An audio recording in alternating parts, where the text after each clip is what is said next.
My name is Richard, 32 years old, working as a software engineer in Seattle. After 5 wonderful years of dating Emma, I finally proposed, and we were thrilled to set our wedding date on the anniversary of when we first met. Everything seemed perfect until I shared the news with my family. My sister Jessica called me immediately after our announcement upset, because she had already booked a 3-week European vacation that overlapped with our wedding date. Before I continue this story, drop a comment letting me know where you are watching from, and hit that like and subscribe button if family drama makes your own problems seem small. Before this wedding date conflict erupted, I had always considered myself extremely close with my family. As the oldest child in our family of 4, I grew up alongside my parents Gerald and Patricia, and my younger sister Jessica. From the earliest days I can remember, I was the responsible one, the dutiful son who followed rules and worked hard to make my parents proud. My childhood was filled with happy memories of family camping trips to Yellowstone Sunday dinners with grandparents and holiday traditions that we maintained year after year. I still remember how my dad taught me to ride a bike in our driveway when I was 7, spending hours running alongside me until I finally found my balance. My mom would bake my favorite chocolate chip cookies whenever I aced a test or won a science competition. Jessica and I, despite the typical sibling rivalries, had built a solid relationship. I helped her with math homework, and she introduced me to her friends, proud to have a big brother looking out for her. Throughout my life, I had made numerous sacrifices for my family. When I received a scholarship to attend college on the East Coast, I turned it down to stay at a local university so I could help care for my grandmother who was battling cancer. When Jessica needed emergency surgery during my final exams junior year, I dropped everything to be by her side, nearly failing 2 classes but managing to make them up during summer term. When my parents needed financial help after Dad lost his job during the recession, I worked 2 jobs to contribute to household expenses, delaying my own apartment plans for almost 2 years. The day I introduced Emma to my family remains one of my proudest moments. She fit in seamlessly, helping Mom in the kitchen, discussing sports with Dad, and bonding with Jessica over their shared love of photography. Everyone told me afterward how wonderful she was, how perfect we seemed together. That approval meant everything to me, reinforcing that I had found someone truly special. When we got engaged, wedding planning began immediately. Both Emma and I had modest salaries, so we took on extra projects and freelance work to save for the wedding we envisioned. I spent weekends coding for startup companies while Emma took additional graphic design clients. Every extra dollar went into our wedding fund, watching it grow slowly but steadily over months of disciplined saving. The date we selected for our wedding carried profound significance for us. 5 years earlier on that exact day, we had met at a mutual friend Michael's housewarming party. I had spilled my drink on her shoe, apologized profusely, and somehow managed to make her laugh instead of getting angry. We talked until sunrise that night, and I knew even then that she was someone special. Choosing that date for our wedding felt meaningful, a perfect bookend to the beginning of our love story. 8 months before the wedding, we secured our venue, a charming, renovated barn overlooking Puget Sound. It required a substantial, non-refundable deposit of $3,000. But the sunset views and rustic elegance were exactly what Emma had dreamed of. We hired vendors, from the caterer known for farm-to-table cuisine to the photographer whose portfolio captured exactly the warm, candid style we wanted. Save the Dates went out to 150 guests, including family members from across the country who would need to make travel arrangements well in advance. Emma had found a small boutique where she designed her custom wedding dress, collaborating with the seamstress on every detail, from the lace pattern to the subtle beading along the neckline. She scheduled multiple fittings, each one bringing her vision closer to reality. The dress was being handmade specifically for her measurements and design preferences, with a substantial deposit already paid. We planned personal touches for every aspect of the ceremony and reception. My cousin Tyler, an amateur woodworker, was crafting our arbor. Emma and I spent weekends designing personalized favors for guests' small seed packets with our favorite wildflowers that represented growth and new beginnings. We booked our honeymoon to Hawaii, taking advantage of a special rate that was only available for our specific dates. Everything was falling perfectly into place until that phone call from Jessica 8 months before our wedding day. Her voice sounded excited at first as she asked if I was sitting down because she had big news. She had just booked a 3-week European vacation with her boyfriend Marcus, a grand tour covering 7 countries from England to Italy. My initial happiness for her adventure quickly evaporated when she mentioned the dates which directly overlapped with our wedding weekend. That is our wedding weekend. I reminded her, confused about how she could have forgotten such an important date. We sent out save the dates last month. You have one on your refrigerator. I saw it when I visited. Jessica paused before explaining that she knew about the conflict but could not pass up this opportunity. A travel agency was offering a significant discount for this specific package, nearly 30% off the regular price. She and Marcus had apparently been planning this trip for ages, though she had never once mentioned it to me or our parents. According to her, changing our wedding date would be easier than rescheduling their trip. I sat in stunned silence, my phone pressed against my ear, trying to process what she was asking. When I finally found my voice, I calmly explained about our non-refundable deposits, the significance of the date the vendors already booked and the invitations already sent. I reminded her that changing the date would likely mean losing our dream venue entirely, as wedding locations in Seattle were typically booked a year or more in advance. I understand it would be inconvenient, Jessica said, her tone suggesting she thought I was exaggerating the difficulties. But this is my dream trip, and Marcus and I might not get another chance like this. Can you and Emma just push your wedding back a month or two? People would understand. I promised to talk with Emma, but honestly conveyed that changing the date seemed impossible given our preparations. Jessica hung up, sounding disappointed but not angry. I naively believed this would be the end of the matter, that she would recognize the impracticality of her request. I could not have been more wrong. Within 24 hours of my conversation with Jessica, my phone exploded with notifications. Jessica had transformed our scheduling conflict into a full-blown family crisis. My mother, Patricia, called first, her voice tinged with disappointment from the moment I answered. "Richard, I cannot believe you are being so stubborn about this wedding date," she began without even a greeting. "Your sister has been planning this European trip for months. This is a once-in-a-lifetime opportunity for her and Marcus. Surely you and Emma can be flexible." I tried explaining again about the deposits, the venue, the significance of the date, but Mom interrupted me repeatedly. "Those are just material things, Richard. Family should come first. I raised you better than this." My father texted shortly after his message, even more cutting. "Remember when you missed that job interview to drive Jessica to her college orientation? She needed you then, and you stepped up. Now she needs you again. Very disappointed in your priorities, son." That comparison stung deeply. Yes, I had once rescheduled a job interview to help Jessica, but that involved a single phone call and cost me nothing but a few days' wait. What Jessica was asking now would cost thousands of dollars, potentially our dream venue, and would erase the meaningful connection to our anniversary date. The onslaught continued throughout the week.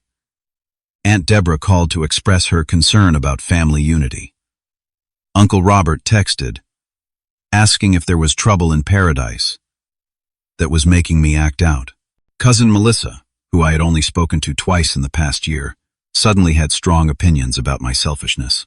Even my grandmother Sarah, normally my strongest advocate, called to ask if I was absolutely certain I could not accommodate Jessica. The pressure mounted from every direction. Jessica posted vague but pointed social media updates about disappointment and family always coming first, for some people. Each notification felt like another small wound paper cuts, accumulating into genuine pain. Emma noticed my growing distress and suggested we meet with my parents and Jessica in person to resolve the situation. "We will explain everything calmly," she assured me. "They will understand once we lay out all the practical considerations." That Sunday we drove to my parents' suburban home, the same house where I had grown up. Emma brought a detailed budget showing exactly what we would lose financially by changing dates. I prepared notes about vendor availability and the improbability of finding a comparable venue on short notice. We arrived ready for a reasonable discussion. What we encountered instead was an ambush. Jessica was already there, sitting between our parents on the living room sofa, her eyes red as though she had been crying. Marcus sat uncomfortably in an armchair, looking like he wished he could disappear. The tension was palpable as we took seats across from them. "We need to discuss this wedding date situation."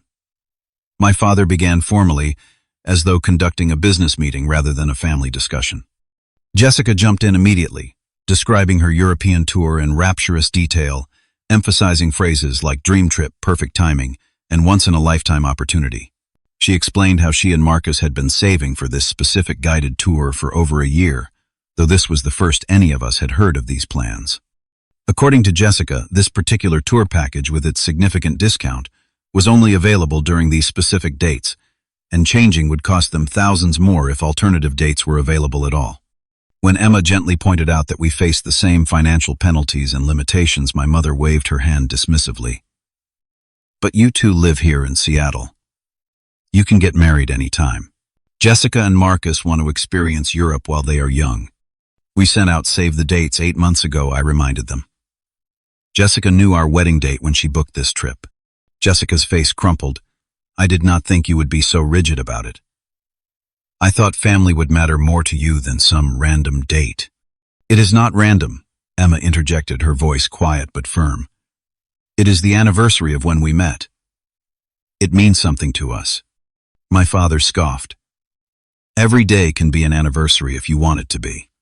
Just pick another day that works for everyone. I watched Emma's expression shift from hopeful to shocked as she realized how dismissively my family was treating our concerns. She had always known I was close with my family, had always admired that bond. Now she was witnessing the darker side of that closeness, the expectation that I would always bend to family demands regardless of the cost to myself or to her. The discussion circled for nearly 2 hours. Every practical point we raised was countered with emotional appeals. Every financial concern was dismissed as just money. Every attempt to explain the significance of our chosen date was trivialized. Jessica cried, my mother comforted her, and my father grew increasingly stern with me. I always thought you understood what family means, he said at one point, his disappointment evident. I guess Emma has changed your priorities. That insinuation that Emma was somehow responsible for my decision infuriated me. She had been nothing but supportive of my relationship with my family, often encouraging me to call them more frequently or visit when I was busy with work. She had even suggested inviting my parents to dinner weekly, a tradition we had maintained for months. Blaming her for this conflict was not just unfair, it was completely backwards.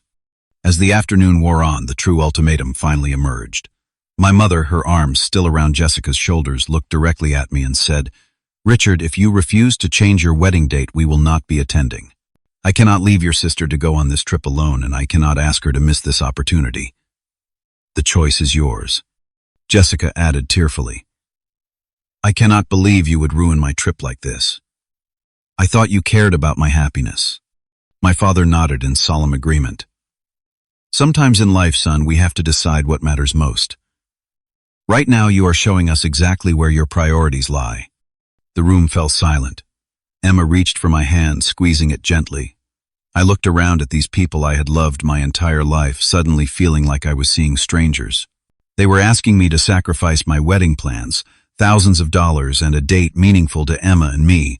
Also, Jessica could take a vacation she had booked, knowing full well it conflicted with one of the most important days of my life. We are keeping our date, I said, finally, my voice steadier than I felt.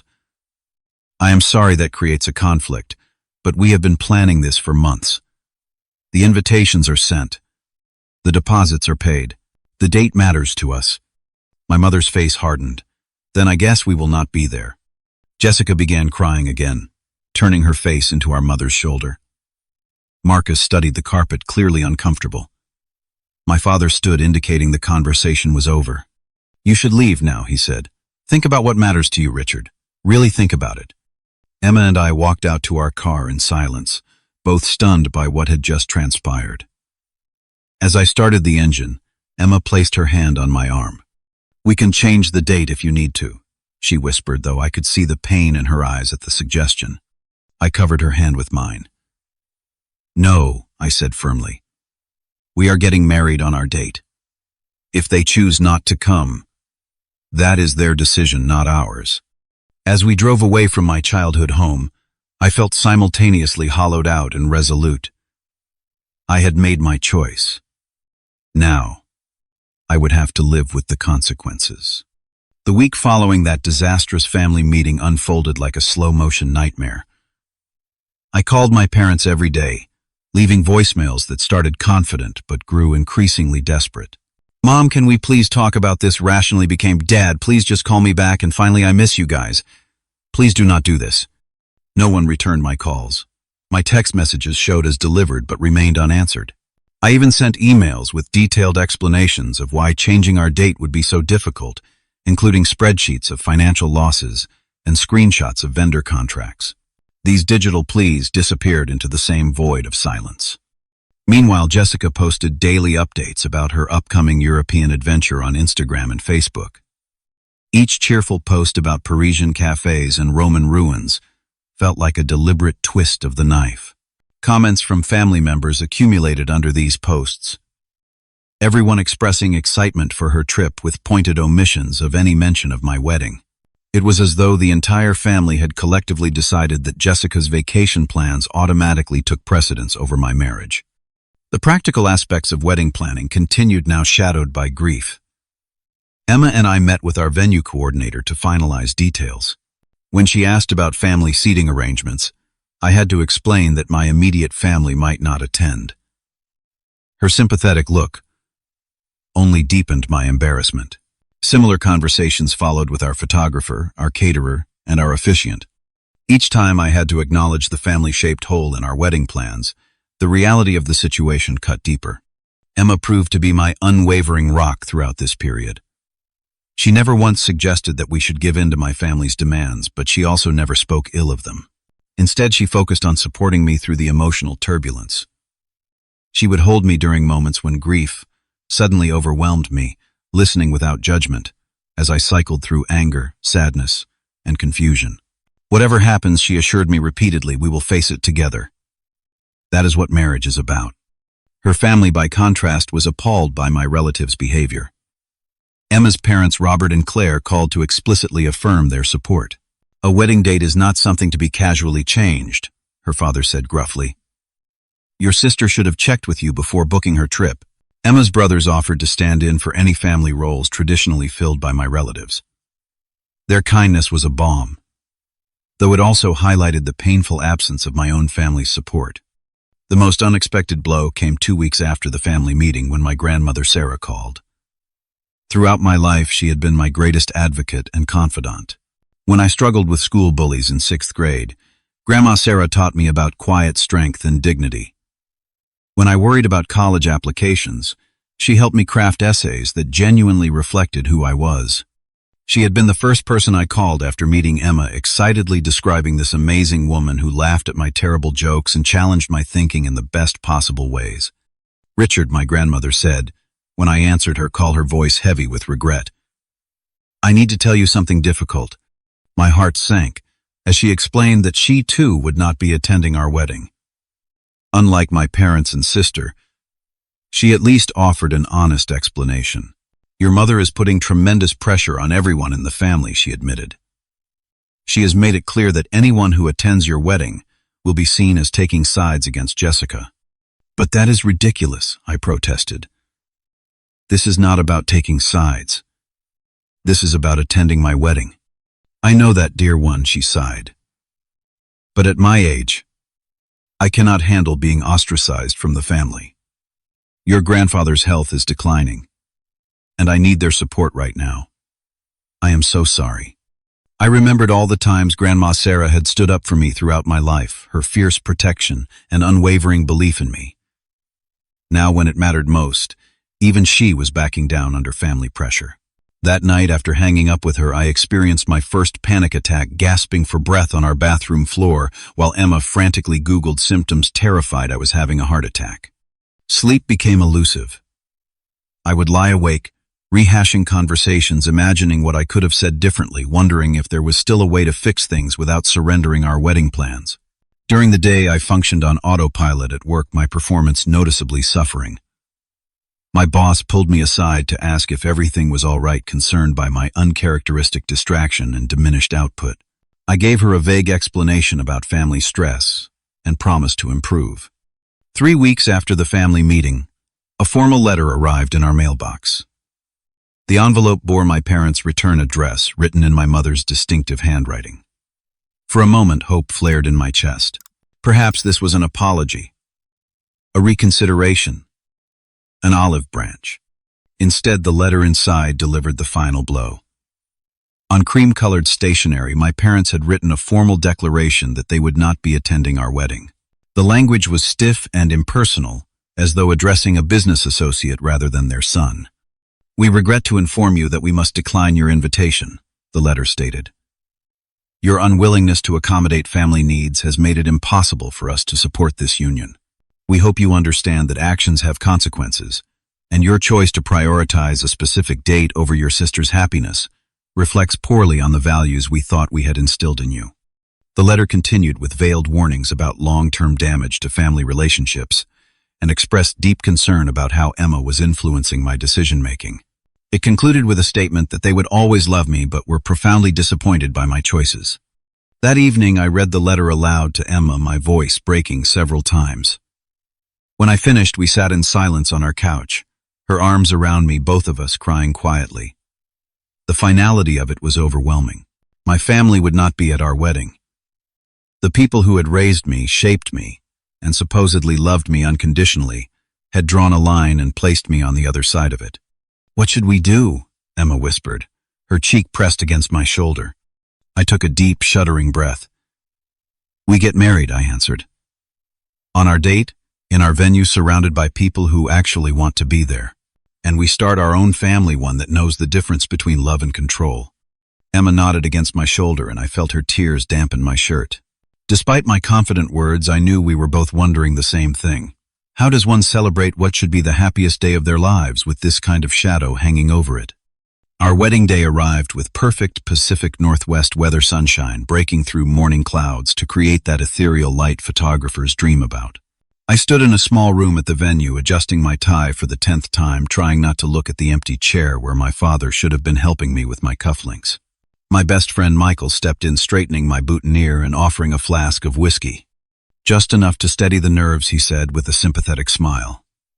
Michael had been by my side through this entire ordeal, listening to late-night phone calls and offering steadfast support when I needed it most.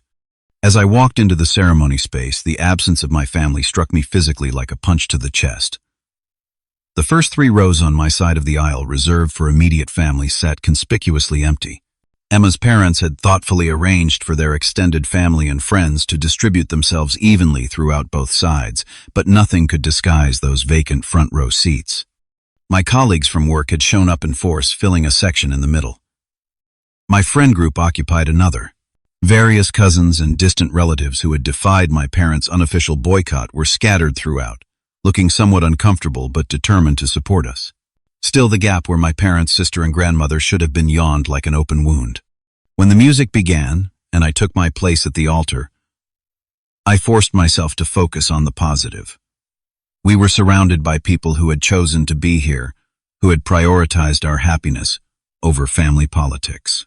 Our venue was stunning, rustic wooden beams draped with fairy lights and wildflowers, exactly as Emma had envisioned. The weather was cooperating.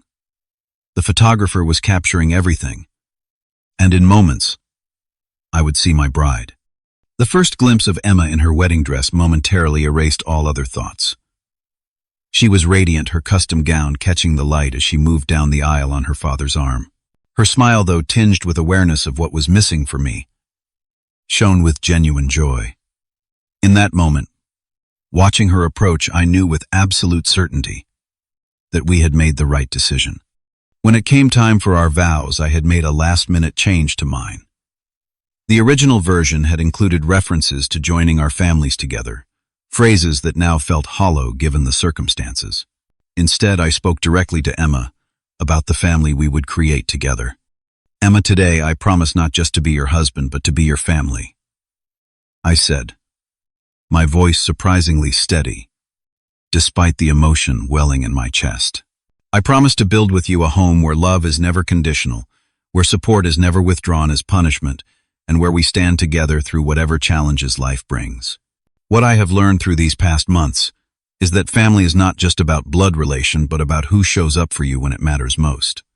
You have shown up for me in ways I never knew I needed, and I vow to do the same for you every day for the rest of our lives. Emma's eyes filled with tears as she listened, When it was her turn, she squeezed my hands and spoke with such conviction that her voice carried to every corner of the venue. "Richard, I take you as my husband knowing exactly who you are. A man of principle and integrity. I have watched you navigate impossible choices with grace and strength.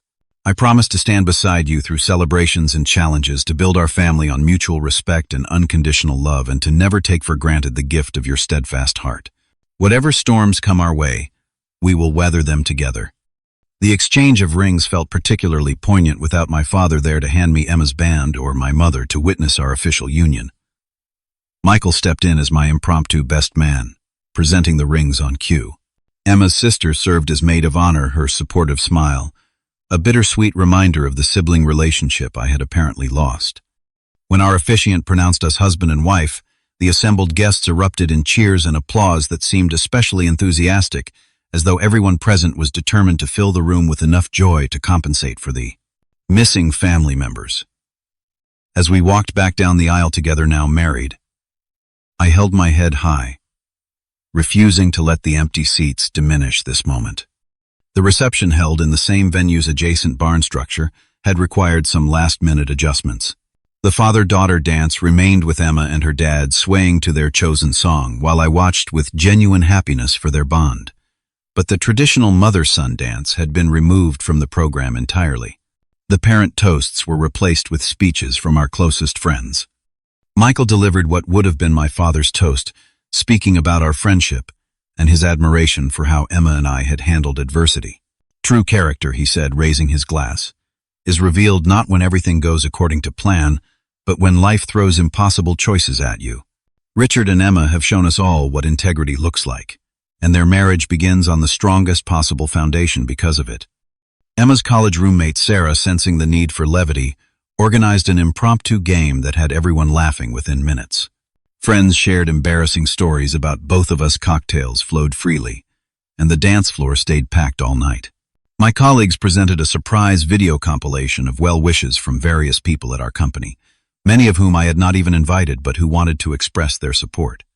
Throughout the evening, I caught myself occasionally scanning the room, some part of me still expecting to see my mother's smile or hear my father's distinctive laugh.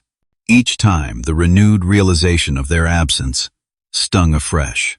But each time someone else would appear at my elbow, a friend with a congratulatory hug, a distant cousin with kind words, or Emma herself slipping her hand into mine as if to say, "I am here." At the end of the night, as we prepared to leave amid a shower of eco-friendly confetti, Emma and I paused to take one final photo together. The photographer captured us silhouetted against the barn's twinkling lights, our foreheads touching, hands clasped between us. "I love you," Emma whispered. "Are you okay?" I considered the question seriously. Was I okay? My family had abandoned me on what should have been one of the most important days of my life. The people who had raised me had chosen a vacation over my wedding. There was a wound there that would not heal quickly or easily. And yet, looking into my wife's eyes, surrounded by friends who had shown up for us despite pressure to do otherwise, I found that the answer was surprisingly simple. "I am more than okay," I told her. "I am exactly where I need to be, with exactly who I need to be with." Tonight, we made promises about the kind of family we want to build. Tomorrow, we start keeping those promises. We drove away from our wedding venue, as husband and wife, toward the future we had chosen for ourselves, leaving behind empty chairs, but taking with us a newfound understanding of what family truly means.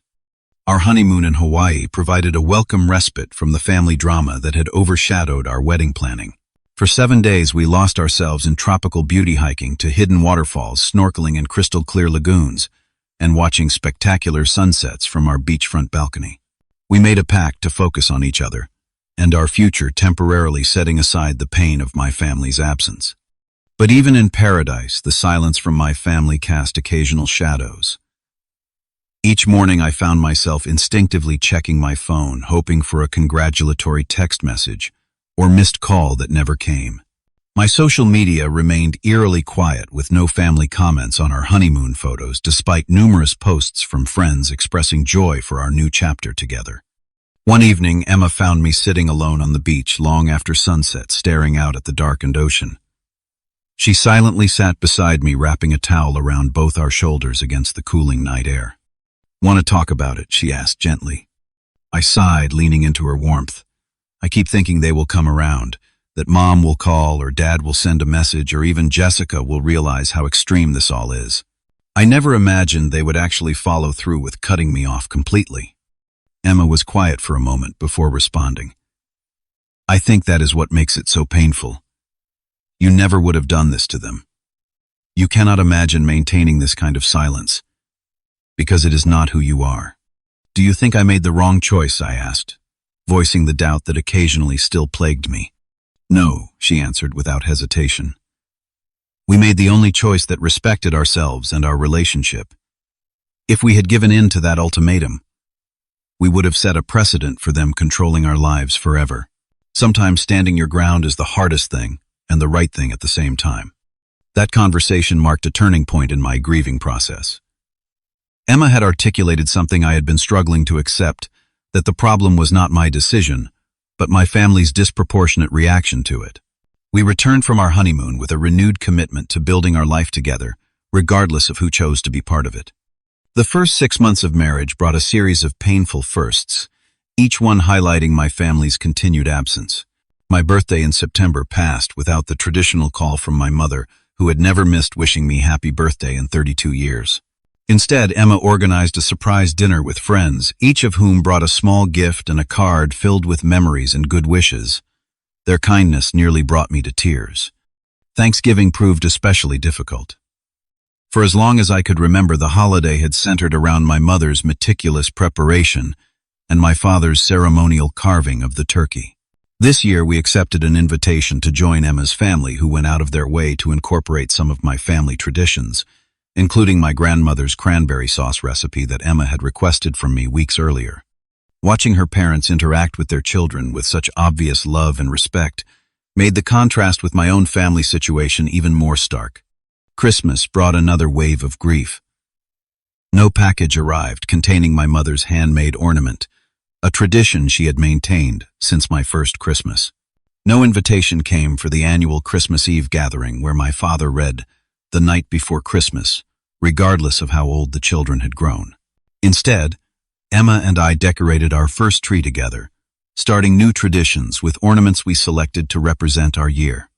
We hosted a small gathering of friends on Christmas Eve, the apartment filled with laughter and goodwill that helped ease the ache of what was missing. Throughout these months, I monitored my family's lives through the distorted lens of social media. Jessica had returned from her European vacation in October, her profile filled with hundreds of photos from her travels.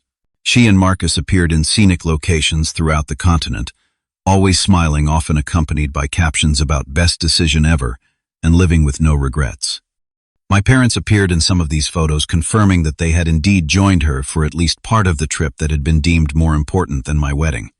I learned that my father had received a promotion at work, that my mother had joined a garden club, that life for them continued apparently unaffected by the absence of their son. These digital glimpses into their lives without me inflicted small wounds each time, yet I could not stop myself from looking. Some masochistic part of me needed to know they were out there, continuing to exist in a world that now seemed to have no place for me. In February, 8 months after our wedding, a cream-colored envelope arrived in our mailbox. My heart raced when I recognized Jessica's handwriting on the front. Inside was a formal invitation to her wedding scheduled for May at a vineyard outside of Portland. There was no personal note, no acknowledgement of our estrangement, nothing to indicate this was anything other than a standard invitation sent to a distant acquaintance. I stared at the embossed card, emotions churning. Jessica was marrying Marcus, her boyfriend of 3 years. The same Marcus who had sat uncomfortably in my parents' living room during that fateful confrontation. The same Marcus who had accompanied her on the European vacation that had somehow taken precedence over my wedding. That evening, I showed the invitation to Emma. "They want me to come to her wedding," I said, still processing the surreal nature of the situation. After everything, they just send a regular invitation like nothing happened. Emma examined the card carefully. "Are you considering going?" Before I could answer, my phone rang, my father's name appearing on the screen for the first time in 8 months. With trembling fingers, I answered, "Hello." My voice sounded strange, even to my own ears. Richard. My father's voice was formal, almost businesslike. I assume you received Jessica's wedding invitation. Yes, it came today. Good. Your mother and I expect you to attend. This would be an appropriate time to put this unpleasantness behind us and reunite as a family. No apology. No acknowledgement of how they had hurt me. Just an expectation that I would show up and pretend nothing had happened. You expect me to attend, I repeated slowly. After you all boycotted my wedding because of a vacation. My father cleared his throat. That is ancient history now, Richard. Jessica is your only sister. Family needs to support each other in important moments. The hypocrisy was so blatant I almost laughed. Support each other in important moments. Like you supported me at my wedding. That was different, he said dismissively. We had a legitimate conflict. And if I have a legitimate conflict with Jessica's date, I challenged. His voice hardened. Do not make this difficult, Richard. Your mother has already had to explain your absence from our family photos at your wedding. Do not put her in the position of explaining why her son is missing from another important family event. After we hung up, similar calls followed from my mother and even Jessica herself, each one framing my attendance at her wedding as an obligation and an opportunity to be welcomed back into the family fold. Not one conversation included an apology or even an acknowledgement that their actions had caused pain. Instead, there was an unspoken expectation that I should be grateful for this chance at reconciliation, as though I had been the one to sever ties. That night, Emma and I had our first serious argument as a married couple. She was understandably concerned about me re-entering a relationship with my family without any resolution of the underlying issues. They hurt you deeply, she pointed out. They abandoned you on our wedding day over a vacation. And now they expect you to just show up and play happy family for Jessica's wedding. What happens? The next time they disapprove of one of our decisions. Part of me knew she was right, but another part desperately wanted to repair the family bonds that had been so central to my identity. Maybe this is their way of extending an olive branch, I suggested. Maybe attending the wedding could be the first step toward healing. Emma's expression softened.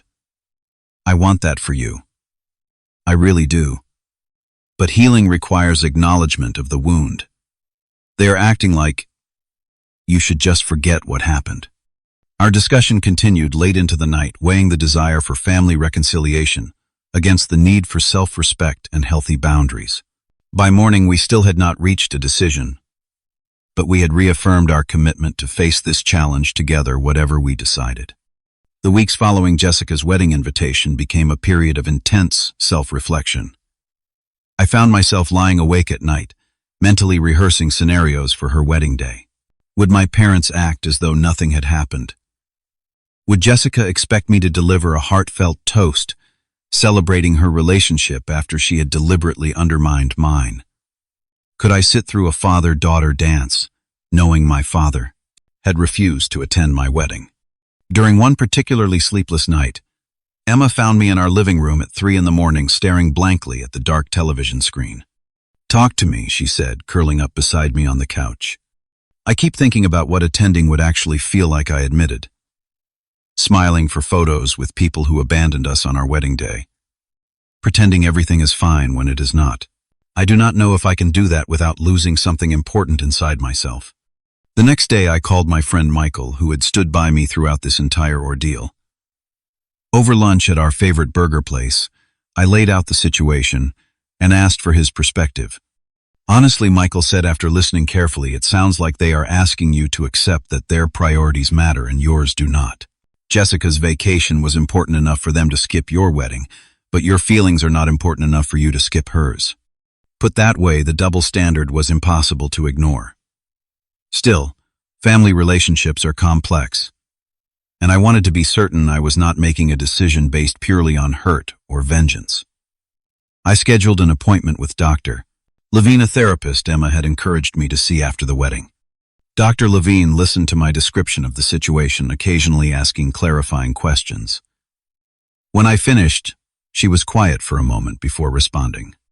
Richard, there is a difference between forgiveness and reconciliation, she explained.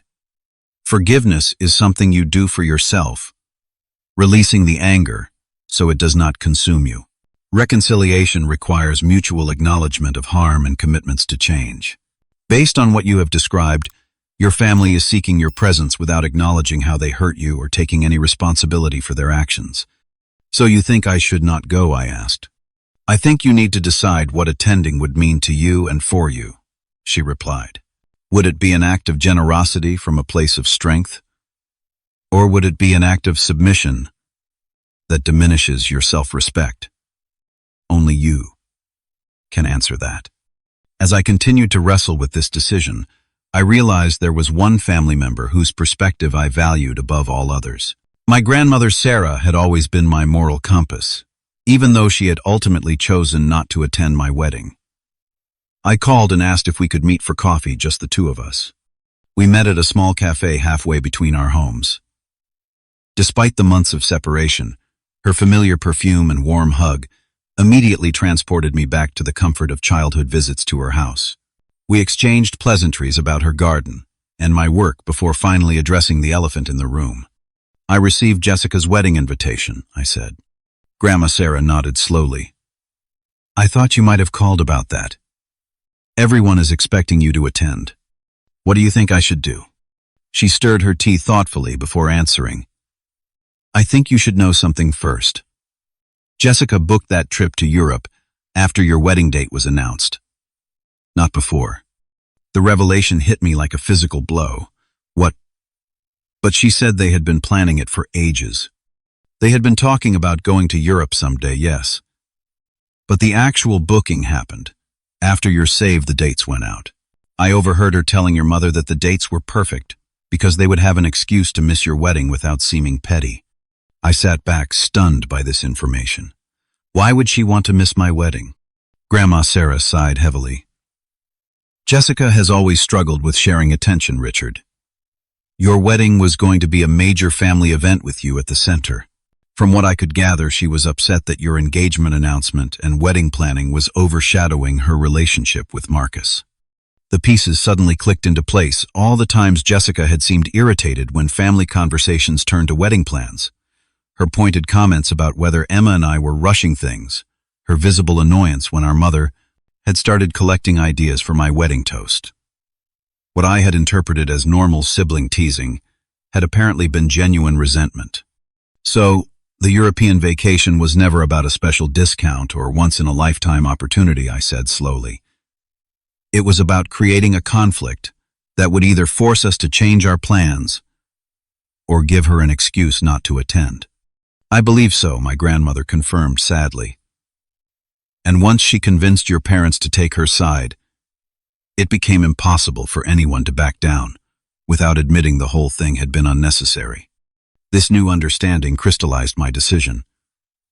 My absence from Jessica's wedding would not be about revenge or pettiness.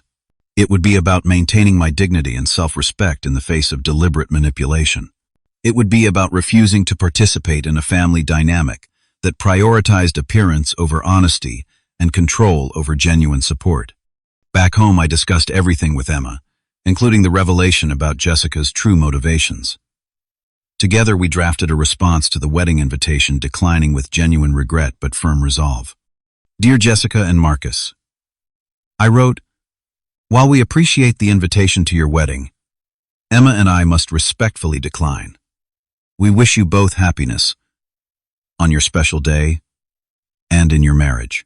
Please find enclosed a gift we hope you will enjoy as you begin your lives together.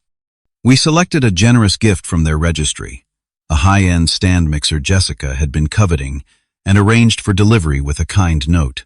This was not about punishment or withholding. It was about maintaining boundaries while still expressing goodwill. The response from my family was swift and furious. My father called within hours of them receiving our RSVP, his voice tight with barely controlled anger. What is the meaning of this? He demanded. You are refusing to attend your only sister's wedding. Yes, I replied calmly. Just as you refused to attend mine. That was completely different, he sputtered. You are right, it was different, I agreed. You missed my wedding for a vacation that was deliberately booked to conflict with our date. I am missing Jessica's wedding because I refused to pretend that what you all did was acceptable. My mother called next, alternating between tears and recriminations. How could you do this to your sister? This is supposed to be the happiest day of her life. I remember my wedding day. I responded evenly. It was beautiful in many ways, but there was a family-shaped hole in it that will always be there. I am sorry, but I cannot pretend that did not happen. Jessica sent a series of increasingly angry text messages, accusing me of trying to ruin her wedding, of being selfish and vindictive, of holding grudges and destroying the family. The final message simply read, "I will never forgive you for this." I did not respond to any of Jessica's texts. There was nothing to be gained from engaging with her anger, especially now that I understood the deliberate nature of her original actions. Instead, Emma and I planned a weekend getaway for the dates of Jessica's wedding, a hiking trip to Olympic National Park where cell reception would be limited and we could focus on each other rather than family drama. Extended family members began calling and messaging, some expressing understanding for my position, others condemning my decision. Uncle Robert, who had skipped my wedding under pressure from my parents, now called to lecture me about being the bigger person. Aunt Deborah suggested I was destroying your parents' happiness out of spite. Cousin Melissa, who had been vocal in supporting Jessica's trip over my wedding, now accused me of dragging out ancient history. Through it all, I maintained a calm, consistent response. I wished Jessica and Marcus happiness in their marriage. My decision not to attend does not change that wish. As the date of Jessica's wedding approached, the pressure intensified. My father left a voicemail, suggesting this would permanently damage my relationship with the family. My mother sent an email claiming I was breaking her heart all over again.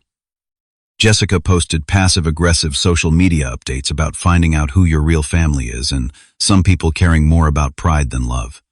Despite the onslaught, I felt a growing sense of peace about my decision. For perhaps the first time in my life, I was making a choice based not on what would please my family or avoid conflict, but on what aligned with my own values and self-respect. Emma noticed the change in me, commenting one evening that I seemed lighter somehow, like you have put down a heavy backpack you have been carrying for years. The weekend of Jessica's wedding, Emma and I drove to Olympic National Park, setting up our tent at a campsite surrounded by ancient trees. As we hiked through lush rainforests and along dramatic coastlines, my phone safely stowed in the car miles away, I experienced a profound sense of liberation. I was not where my family demanded I should be, doing what they expected me to do. Instead, I was exactly where I chose to be, with the person I had chosen to share my life with. In that freedom, I found not just peace, but genuine joy. 1 year after declining to attend Jessica's wedding, Emma and I received life-changing news. We were expecting our first child. The joy of impending parenthood brought with it a renewed desire to address the family rift. Not for my sake, but for our child's. Whatever had transpired between us adults, this baby deserved the chance to know their grandparents and aunt, if possible. I think we should reach out to them, I told Emma one evening as we sat on our patio, her hand resting on her slightly rounded belly. Not to pretend nothing happened, but to see if there is a path forward now that we will be parents. Emma, always supportive despite her own misgivings about my family, agreed. I think that is a good idea. This baby changes things. But Richard, we need to establish clear boundaries from the beginning. No manipulation, no emotional blackmail, no double standards. I nodded, knowing she was right. The lessons of the past 2 years had taught me that true family relationships required mutual respect, not just shared DNA. With Emma's encouragement, I sent a brief email to my parents informing them of the pregnancy and suggesting a meeting at a neutral restaurant to discuss the future. To my surprise, they agreed immediately. The initial reunion was tense and awkward. We met at a quiet Italian restaurant halfway between our homes, choosing a corner table for privacy. My parents arrived first, already seated when Emma and I walked in. My mother gasped audibly at the sight of Emma's baby, her hands flying to her mouth. "You are really pregnant," she whispered, as though she had half expected it to be a ruse. 4 months along, Emma confirmed with a small smile, protective hands cradling her belly. My father stood stiffly, extending his hand to me in a formal handshake before we all sat down. The first 15 minutes consisted of painful small talk about the restaurant, the weather, and superficial updates about work. Finally, after our meals arrived, I addressed the elephant in the room. I wanted to meet because we are having a baby, I said directly. And I believe this child deserves the chance to know their grandparents. But for that to happen, we need to acknowledge what went wrong and establish better patterns for the future. My parents exchanged glances. My mother looked down at her plate while my father cleared his throat uncomfortably. The past is the past, son, he began in his typical deflective manner. Perhaps we should focus on moving forward, rather than rehashing old disagreements. I shook my head firmly. That approach will not work.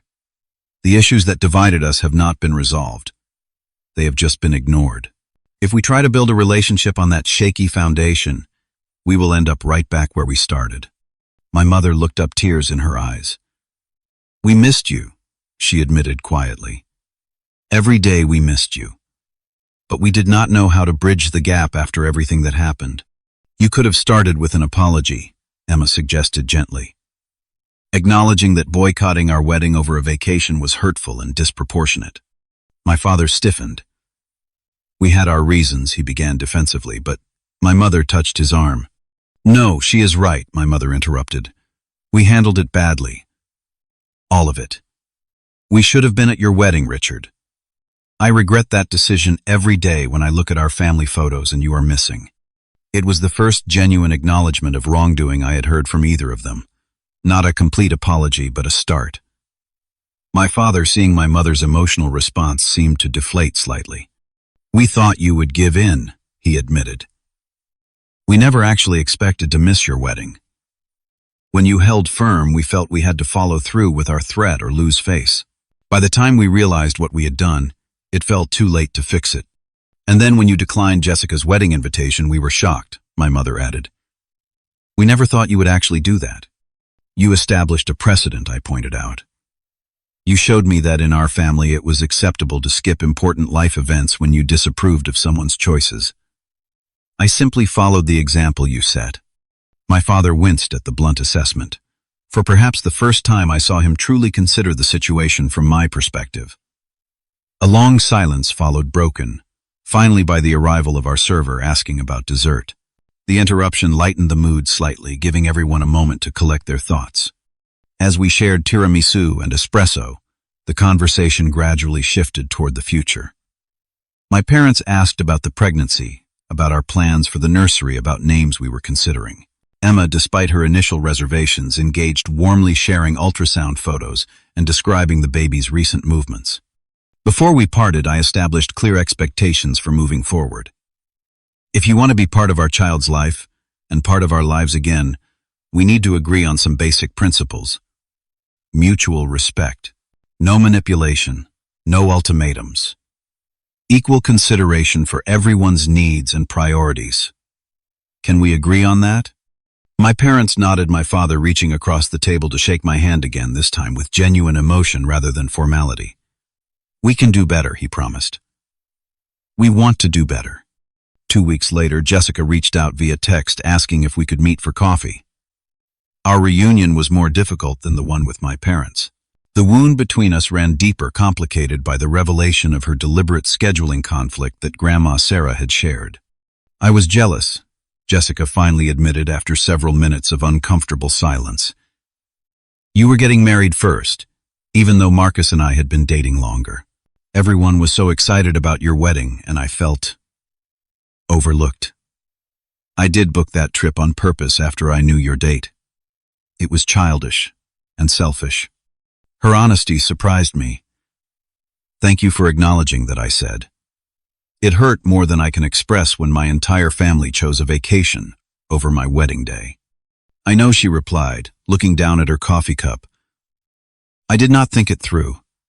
I just wanted to make a point to assert myself somehow. I never imagined it would create such a permanent divide. And then when you skipped my wedding, it finally hit me how it must have felt for you.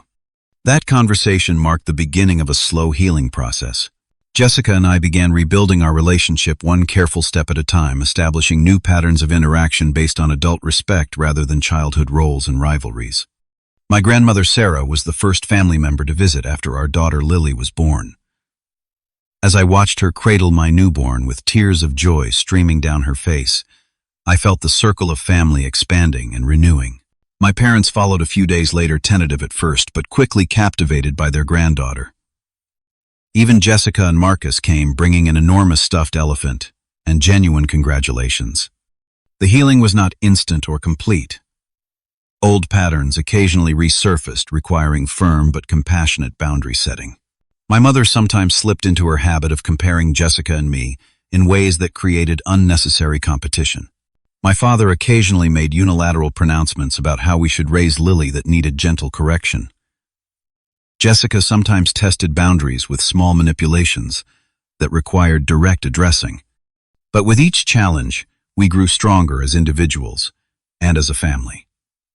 Emma proved remarkably gracious in welcoming my family back into our lives, while remaining my steadfast ally in maintaining healthy boundaries. Her family modeled positive relationships that gave us all a blueprint for how extended family could support rather than control each other. The most profound lesson I learned through this journey was the difference between sacrifice and self-respect. For years I had believed that loving my family meant always yielding to their wishes, always being the one to compromise. I had confused self-erasure with selflessness. What I now understood was that genuine love requires honesty, boundaries, and mutual respect. Sometimes the most loving action is standing firm in your truth, even when that creates temporary distance. I also learned that true family is defined not by obligation or blood ties, but by how people treat each other.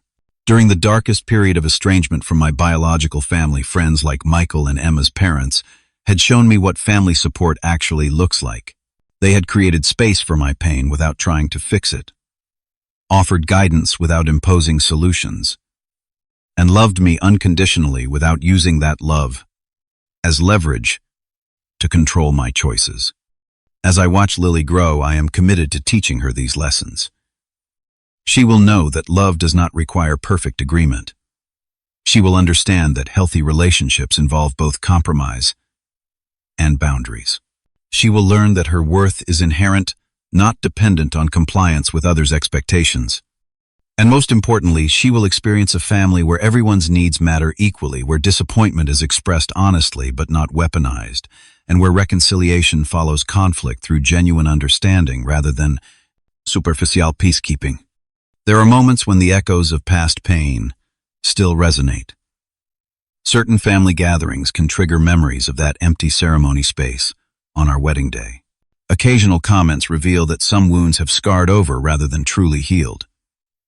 But with each passing year, those moments become fewer and further between, replaced by new memories built on stronger foundations. The greatest peace comes from knowing that when faced with an impossible choice between pleasing others and honoring my own values, I chose integrity.